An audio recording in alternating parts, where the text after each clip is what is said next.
성경 물음에 대한 물음. 이 코너는 가톨릭 신자들이 신앙생활을 하며 느꼈던 성서적인 물음에 대해서 살펴보고 다시 한번 신자들에게 새로운 신앙적 물음을 던짐으로써 묵상해보는 시간입니다.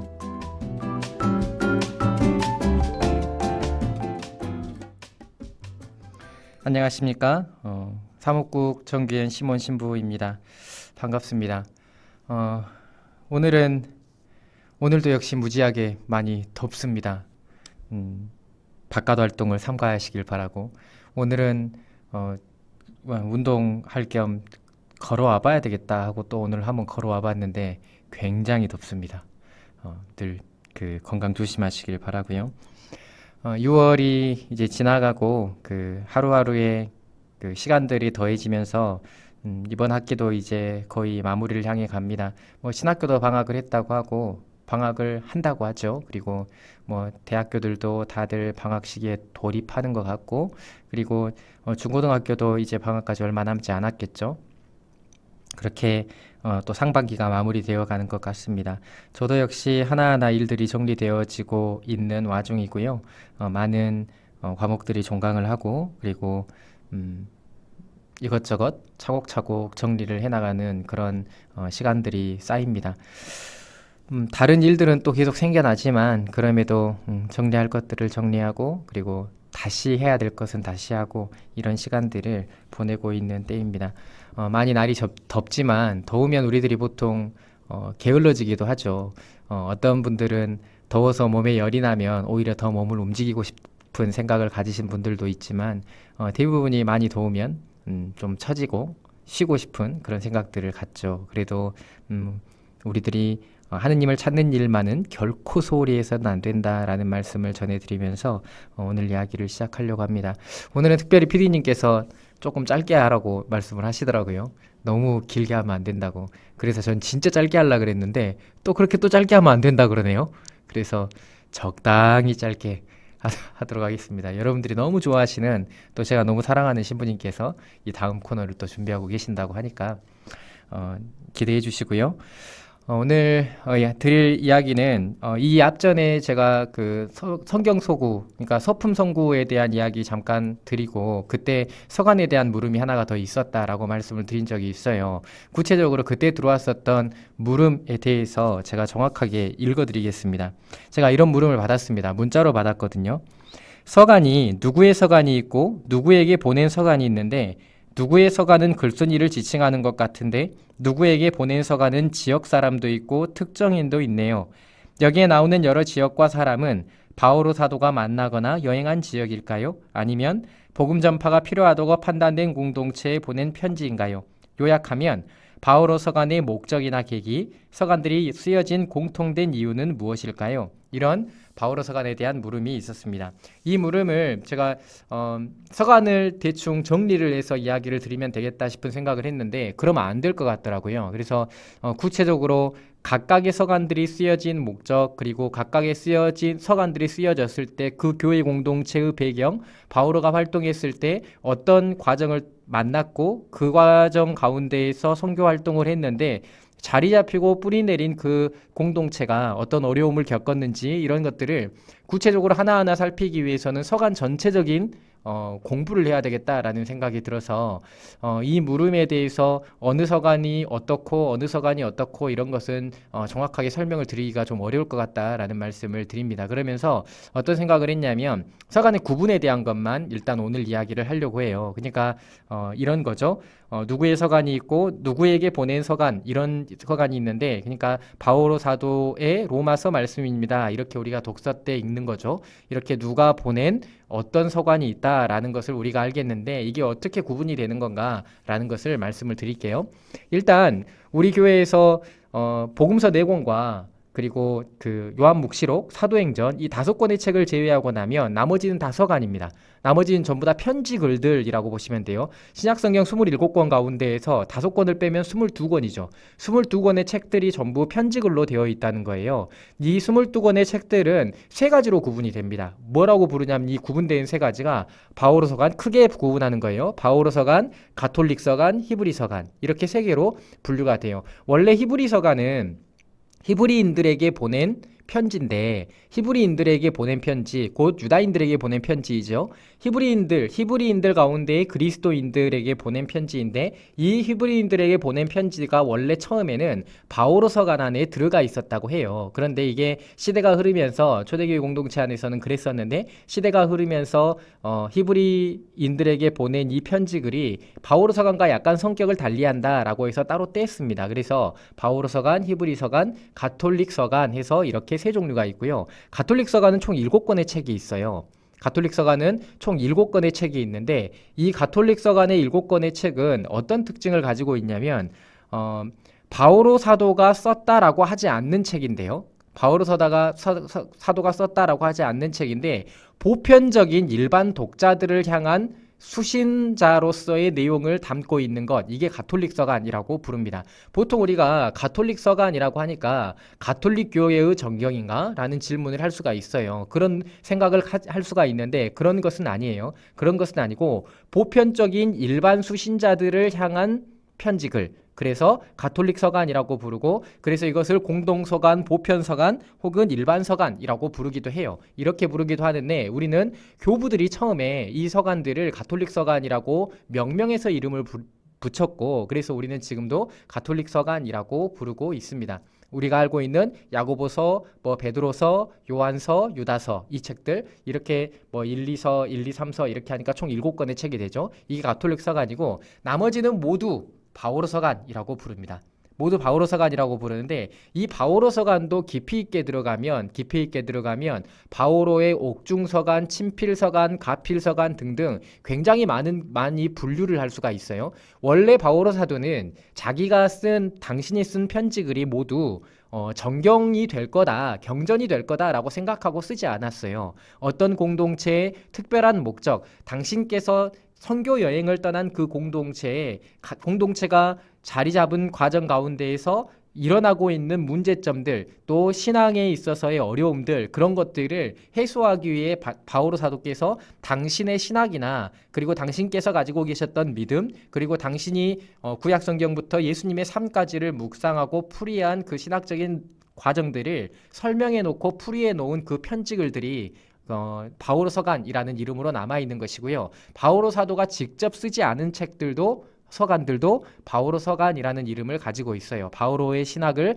담고 있고, 바오로가 갔었던 선교 여행지에 보내진 그런 서간들이죠. 이 바오로 서간은 또한 사람에게 보낸, 곧 바오로와 함께 여행했었던 그런 사람들에게 보낸 서간들, 그리고 바오로가 여행했었던 선교 여행을 떠났었던 그 지역의 서간들, 이렇게 해서 지역 이름도 있고 사람 이름도 있다라는 말씀을 드립니다. 전체적으로 서간은 그렇게 구분이 되고, 통틀어서 신약성경 안에 22권이 있고, 이 책들이 모두 정경이 되기 위한 목적을 가지고 쓰여진 그 문헌들이 아니라 특정한 목적, 그리고 특정한 사람들에게, 어떤 수신인들에게 어떤 신앙의 진리에서 벗어나지 않게 하기 위해서 가르침을 준 내용들인데, 이게 나중에 교부들이 치열한 논쟁들을 거쳐서 우리의 정경 목록이, 가톨릭의 정경 목록이 그 구체적으로 어디까지이다라고 이렇게 통용적으로 이야기된 것은 히포와 카르타고 공의회 400년대 후반에 있었던 그 공의회에서 정경성이 많이 인정받았고, 그리고 그렇게 읽혀져 오다가 1545년에 우리의 정경으로 구체적으로 이것이 우리의 정경이다라고 딱 확증이 되는 거죠. 이런 과정이 있었다라고 말씀을 드리고요. 22권의 서간은 그런 구분이 된다. 바오로 서간, 가톨릭 서간, 히브리 서간. 바오로 서간 안에도 굉장히 다양한 구분, 그리고 가톨릭 서간이 가지고 있는 것은 어떤 특정한 공동체가 아니라 모든 그리스도인 일반 수신자를 위한 것이기 때문에 가톨릭 서간이라는 이름이 붙었다. 그리고 히브리 서간은 히브리인들에게 보낸 편지글인데, 이 편지글이 누가 쓴 건지는 명확하게 알 수 없지만 가톨릭 신앙의 진리를 잘 담아내고 있기에 따로 바오로 서간에 있었다가 담겨져 있었다가 따로 구분되어서 히브리 서간으로 읽혀지고 있다라는 이런 말씀을 드립니다. 자, 이렇게 서간에 대한 구분을 간단하게 이야기를 해드리고요. 오늘 여러분들하고 제가 짤막하게 묵상을 해볼 내용은 이것입니다. 오늘 원래 준비해온 내용은 이건데 함께 이야기를 나누고 묵상해 볼 성경 구절이 한 가지가 있어요. 오늘 이야기는 마테오복음에 나오는 말씀인데요. 보통 우리가 복음서 안에서 복음을 듣고 많이 듣기는 하지만 그리고 많이 묵상을 하지만 구체적으로 이게 어떤 뜻일까라는 것을 이렇게 피부로 잘 와닿지 못하는 그런 성경 구절 하나를 뽑아왔습니다. 이게 어떤 내용이냐면 그러므로 하늘나라의 제자가 된 모든 율법학자는 자기 곳간에서 새 것도 꺼내고 옛 것도 꺼내는 집주인과 같다라는 마테오복음의 말씀입니다. 13장 52절의 말씀이고요. 이 말씀은 하느님 나라에 관련된 하늘나라라고 마테오 사도는 표현을 하고 있으니까요. 이 하느님 나라에 관련된 비유가 쭉 이어져요. 그러니까 씨 뿌리는 사람, 가라지, 밭에 숨겨둔 보물, 누루, 겨자씨 등등 있죠? 그물의 비유 막 이렇게 하느님 나라에 관련된 비유가 13장에 계속해서 이어진 다음에 그 마지막에 예수님께서 이런 말씀을 남겨주고 계시는 거예요. 하늘나라의 제자가 된 모든 율법학자는 자기 곳간에서 새 것도 꺼내고 옛 것도 꺼내는 집주인과 같다라는 말씀이죠. 자, 사람이 이 말씀에 대한 묵상을 전해드리자면 사람이 생각을 바꾸고 선택을 바꾼다는 것이 그렇게 쉬운 일이 아니다라는 것을 잘 알고 있을 겁니다. 이게 인식의 방향도 역시 마찬가지입니다. 이렇게 살아가는 것이 옳다, 또 저렇게 살아가는 것이 옳다라고 확정적으로 우리들이 삶에 켜켜이 쌓여져 있는 사람들은 그 삶의 방향성을 돌리는 것이 굉장히 어렵다는 거예요. 이것이 옳은 것이다, 이것이 기쁜 것이다, 이게 행복한 것이다, 이게 내 삶에 감각적인 충만함을 주는 것이다 라고 생각을 하고 삶의 경험 안에 축적되어 온 일들을 바꾸어내는 게 굉장히 어렵다는 거죠. 근데 율법학자들이나 바리사이들도 역시 마찬가지였습니다. 자기들의 삶에 하느님과 함께 살아가는 야훼 신앙을 가지고 야훼 하느님의 백성으로서 살아가는 방법이라는 어떤 율법적인 사고방식들이 계속해서 쌓여져 왔었다는 것이죠. 역사를 지내오는 동안에 그렇게 쌓여져 온 사람들이 예수님께서 오심으로 인해서 굉장히 많은 하느님 나라의 가치가 돌변해 버렸어요. 곧 죽음과 순환과 죽음, 그리고 부활을 경험한 사람들은 이제까지 자기가 알고 있었던 고통이라는 것도 죽음이라는 것도 예수님과 함께 있을 때, 하느님과 함께 있을 때는 완전히 그 가치가 바뀌어져 버리는구나라는 것을 체감하고 느끼게 된 것입니다. 나중에 복음사가들이 예수님의 삶에 대해서 묵상을 하고 예수님의 삶에 대해서 회상을 해서 그 예수님의 삶에 대해서 작성을 할 때 예수님의 말씀과 행적에 따라서 그분이 하셨던 것은, 그리고 그분이 불러 모으셨던 이 교회 공동체의 사람들은 이제껏 자기들이 알고 있었던 좋은 것이라고 생각했었던, 또 옳은 것이라고 생각했었던, 이게 더 나은 것이라고 생각했었던 모든 것들이 예수님 앞에서 가치가 바뀌어졌구나라는 것을 깨닫게 되는 것이에요. 그래서 이 모든 예수님의 비유 말씀들도 역시 마찬가지로 해석이 되는 거죠. 비유로 말씀하시는 이유는 너희들이 지금까지 생각하고 있었던 옳은 것이라고 생각했었던 것이 사실 하느님의 것이 아니라면, 하느님과 함께 있는 것이 아니라면 그 어떤 것도 옳은 것이 될 수 없다라는 것을 분명하게 가르치면서 율법학자에 대한 이야기를 이 비유, 하느님 나라의 비유의 마지막에 넣고 있는 것입니다. 그러니까 이런 거죠. 풍요로움이 가장 옳은 것, 건강한 것이 가장 옳은 것, 축복받았다라고 이야기하는 것은 내가 어떤 다른 사람에 비해서 더 큰 명예를 갖는 것이, 그리고 더 큰 권력을 누리는 것이 더 좋은 것, 옳은 것이라고 생각하고 있었던 그 삶에 우리가 생각하고 있는 그 단조로운 오름이 아니라 예수님께서 바라보시는 하느님의 가치 속에 더 가난한 사람들, 소외받는 사람들, 어려운 사람들, 그 사람들과 함께 기뻐하고 함께 행복해하며 함께 충만감을 누릴 수 있는 그런 자리야말로, 그 예수님께서 불러 모으시는 자리야말로 진정한 하느님 나라 공동체의 자리이다라는 것을 예수님께서는 삶과 그리고 당신의 비유로 말씀을 하셨고, 늘 옳은 것을 자기의 생각과 삶의 역사로 구분하고 축적해 왔었던 그 율법학자와 바리사이들에게 네가 생각하는 것이 틀린 것이 아니다.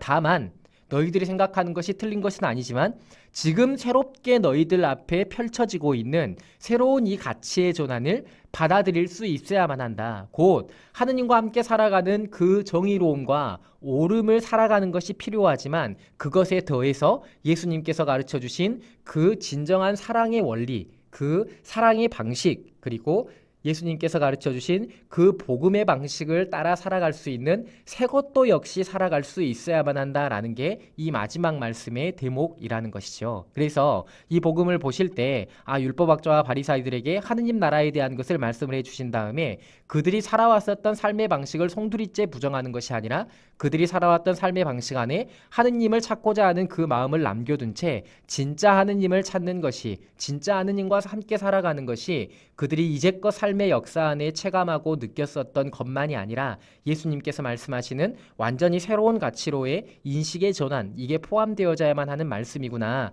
라는 것을 꼭 기억하실 수 있었으면 좋겠습니다. 더불어서 오늘 그 율법학자에 관련된 짤막한 이 한 구절을 묵상하면서 우리 청취자 여러분들에게 내가 지금껏 살아왔었던 삶의 방식들, 이것들, 그리고 내가 어떤 삶의 선택을 하게 될 때, 어떤 중요한 기로에서 선택들을 해나가게 될 때, 우리는 우리가 살아왔었던 굉장히 익숙하고 보편적으로 괜찮다라고 생각하는 것들을 내 손에 쥐고 살아가고 싶어 하지만 진짜 중요한 것은 새로움, 곧 완전한 그리스도인으로서의 전환이 필요하고 그 그리스도인으로서의 전환을 함께하는 선택들과 방식들이 내 삶에 초대되어야만 한다라는 것을 묵상해 보시고 자신의 삶을 성찰해 보았으면 좋겠다라는 말씀을 드립니다. 네, 오늘은 그럼 짧게 여기까지 이야기를 나누도록 하겠고요. 말을 좀 더 빨리 한 것 같아요. 평소에도 빠른데 오늘 빨리 끝내라고 하셔서 더 빨리 한 것 같은 그런 느낌이 듭니다. 어쨌든 오늘 여기까지 이야기를 드리겠고 다음 시간 제가 정말 존경하고 사랑하는 신부님과 좋은 목포 성지에 대한 이야기를 해나가셨으면 좋겠습니다. 그러면 오늘은 여기까지 하고 노래 한 곡 띄워드리려고 하는데요. 노래는 뭘 띄워드릴까요, PD님? 네, 시간이 좀 걸릴 것 같으니 마지막으로 한 말씀만 더 드리자면 건강을 뒤쫓는 것도 풍요로움을 바라는 것도 잘못된 것은 아닙니다. 그런데 그 어떤 것을 선택하고 행동을 하더라도 하느님의 뜻을 담아내는 것이 하느님의 백성이 될 수 있는, 하느님 나라 공동체의 백성이 될 수 있는, 하느님이 불러 모으시는 사람이 될 수 있다라는 사실을 우리는 기억해야 되고, 예수님의 말씀을 묵상하시면서 우리가 아주 사소하고 작은 것일지라도 그리스도의 가치를 담아내는 그 손길을 그 손의 쥬을 살아갈 수 있을 때, 그런 용기를 가질 수 있을 때 진짜 그리스도인이 될 수 있다라는 것을 꼭 생각하시고 묵상했으면 좋겠다라고 말씀드립니다. 네, 좋습니다. 주 십자가의 보혈로라는 워십 컴의 노래를 들으면서 저의 이야기는 짧게 마무리하도록 하겠습니다. 감사합니다.